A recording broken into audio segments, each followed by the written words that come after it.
안녕하세요, 여러분. 반갑습니다. 연희의 새곡식입니다. 지난 시간부터 본격적으로 주 메뉴를 한 가지씩 소개해 드리고 있는데요. 천년 왕국의 황홀한 맛에 이어서 오늘 맛보실 새곡식 주 메뉴는 백보자 심판이에요. 아마도 생전 처음 경험하는 매운맛, 그리고 충격적인 맛이 될 것 같아 한 잔의 음료수로 먼저 목을 축이실래요? 애청자 여러분, 지난 시간 그리스도 재림 후 천년왕국이 온다고 했잖아요. 다른 표현으로는 천년왕국이 오기 전 재림이 있으니까 신학적으로는 전천년설이라고 하더라고요. 아무튼 이것을 방송한 후 뜻밖의 일을 당했답니다. 제가 퇴직 후 탁구 동호회에서 만난 목사님인데요. 당시엔 목사님인 줄 전혀 몰랐죠. 이번에 알고 보니 사역 시절 소위 어마무시한 스펙이 있는 분이더라고요.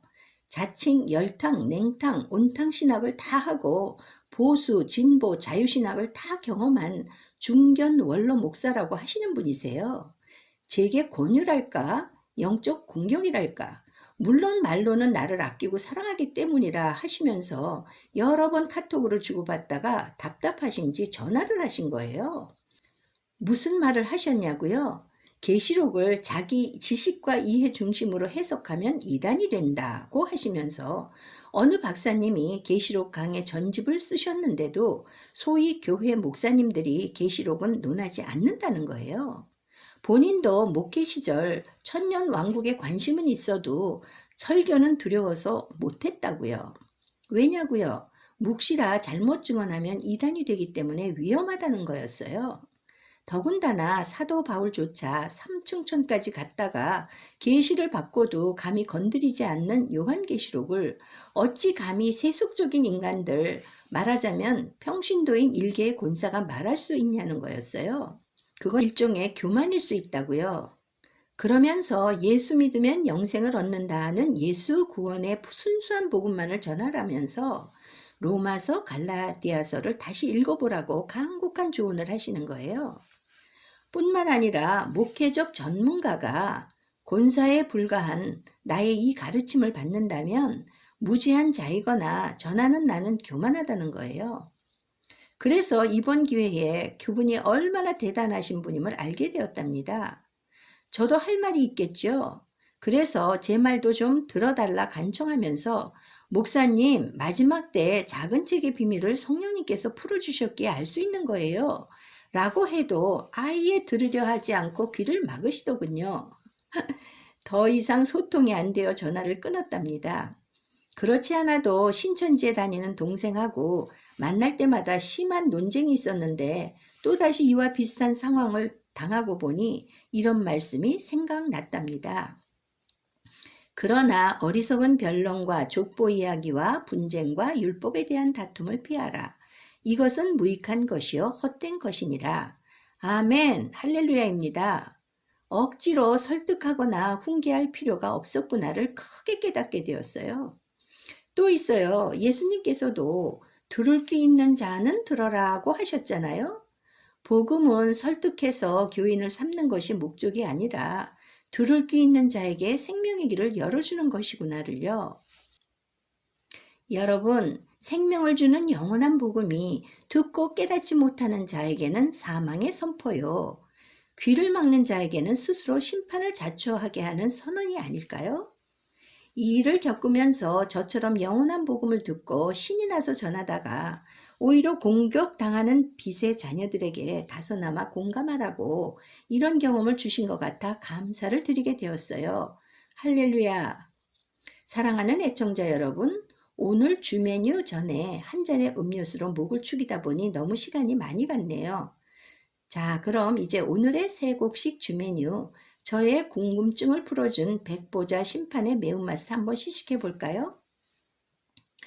종말의 시대를 살아가는 인류 최대의 관심사는 무엇일까요? 그것은 지구와 인류의 종말, 그리고 심판, 그 이후의 사후 세계가 아닐까요? 그리스도께서 1000년 동안 이 땅에서 온 우주를 다스리는 왕정 시대가 끝난 후 어떤 일이 벌어지는지 기억하시죠? 네, 현재까지 우리가 살아온 옛 하늘과 옛 땅이 사라진답니다. 그 다음은요.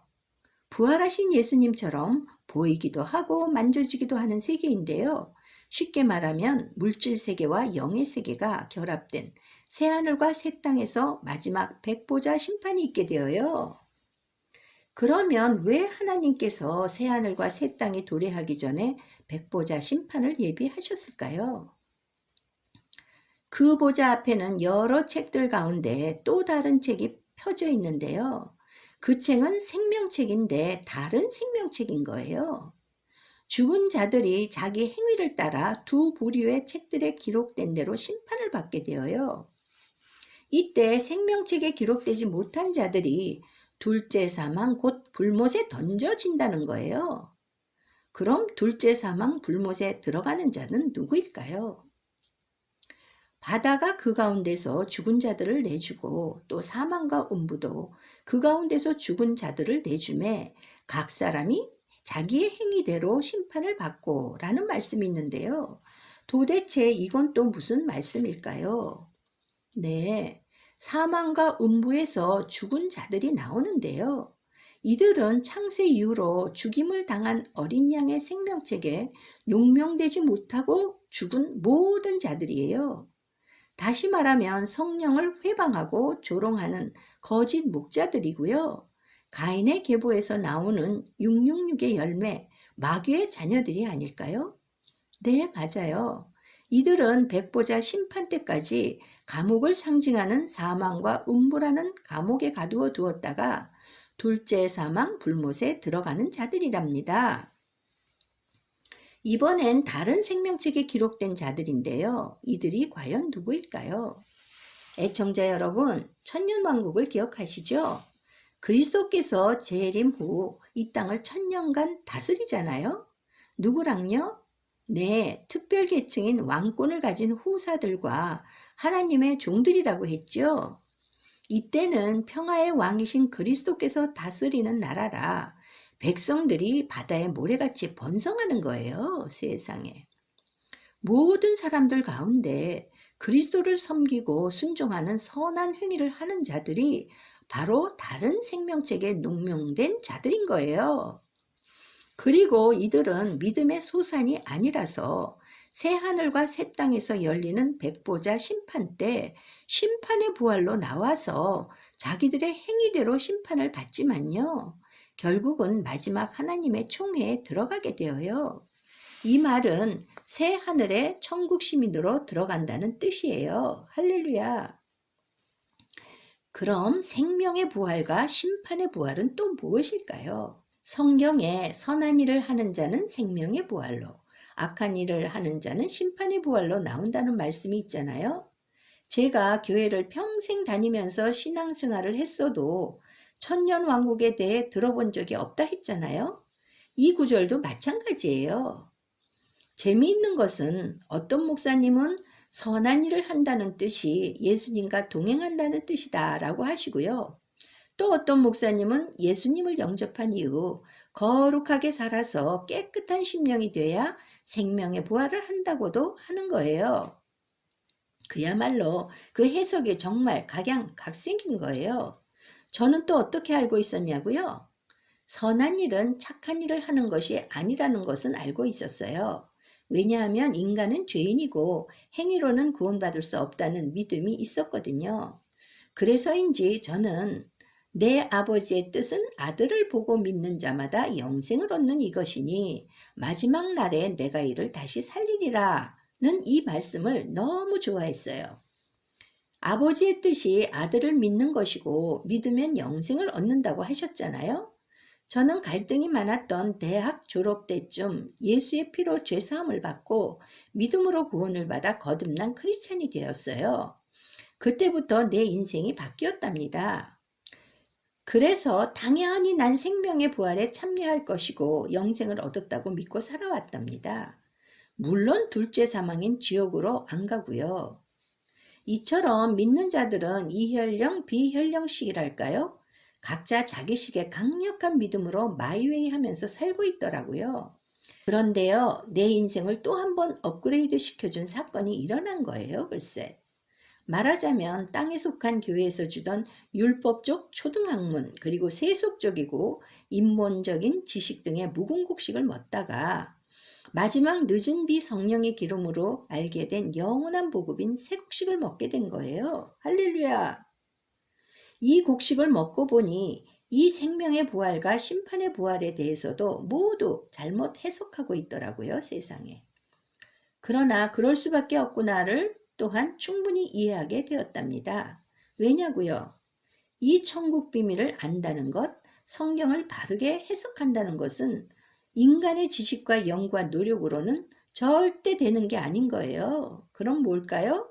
성령의 역사, 계시의 영을 통해서만 풀리고 깨달아지는 것임을 알게 되었기 때문이에요. 할렐루야! 그럼 일개의 권사가 맛본 생명의 부활과 심판의 부활의 맛을 함께 시식해 볼까요? 그리스도의 재림 때 나팔절과 속죄절의 성물로 남겨둔 자를 기억하시나요? 네, 무덤에서 죽은 자들과 살아있는 자들이 주의 음성을 듣고 나오는 자들이에요. 이들이 바로 선한 일을 행한 자이며 생명의 부활로 나오는 자들인데요. 바로 첫째 부활에 참여하는 자들이고 복음과 율법의 공동체예요. 또한 성령의 인침을 받은 자들과 성결의 표, 구원의 표를 받은 자들이에요. 또 있어요. 남자의 부활, 여자의 부활에 참여하는 자랍니다. 그리고 공중 재림 때와 지상 재림 때 부활하는 자들인 거예요. 지성소와 성소의 자들이고요. 생명나무와 선악과 나무를 말해요. 그리고 우편보좌에 앉은 12사도 7천인과 좌편보좌에 앉는 12지파 14만 4천을 말해요. 또 있습니다. 내 양과 다른 양이고요. 하나님의 아들과 종들 생각나시죠? 어린 양의 생명책에 기록된 자들이고요. 하늘나라의 특별 계층이랍니다. 할렐루야! 그 나머지 죽은 자들은요. 천년이 차기까지 살지 못하고 있다가 둘째 사망인 심판의 부활로 나오게 되어요. 애청자 여러분, 그러면 백보자 심판 앞에 서 있는 사람들의 실체가 어떤 몸일지 궁금하시나요? 분명히 죽은 자들인데 육의 몸을 가지고 심판의 부활로 나온다는 거예요. 정말 충격적이고 놀라운 일이에요. 이는 지구촌에 출현한 모든 인류가 천국과 지옥으로 들어갈 때 자신들의 몸과 영혼이 결합된 상태로 생명의 부활이냐 심판의 부활이냐가 결정되면요. 영생과 영불에서 영원히 존재하게 된다는 사실이에요. 이미 심판의 비밀을 아시는 그리스도께서 말씀하셨죠. 몸은 죽여도 영혼은 능히 죽이지 못하는 마귀를 두려워하지 말고 오직 몸과 영혼을 능히 지옥에 멸하시는 하나님을 두려워하라고요. 사랑하는 애청자 여러분, 오늘 새곡식 음료수 맛과 주 메뉴 맛이 어떠셨는지요? 역시 처음 경험하는 충격적이고 매운맛 맞죠? 별난 음식점에서 제공하는 생명의 새곡식 맛을 알게 되면요. 다른 음식점 메뉴를 도저히 맛볼 수 없답니다. 여러분, 그럼 다음 시간 또 어떤 신선한 메뉴 맛을 볼지 기대하시면서 지금까지 연희의 새곡식이었습니다. 여러분, 안녕히 계세요.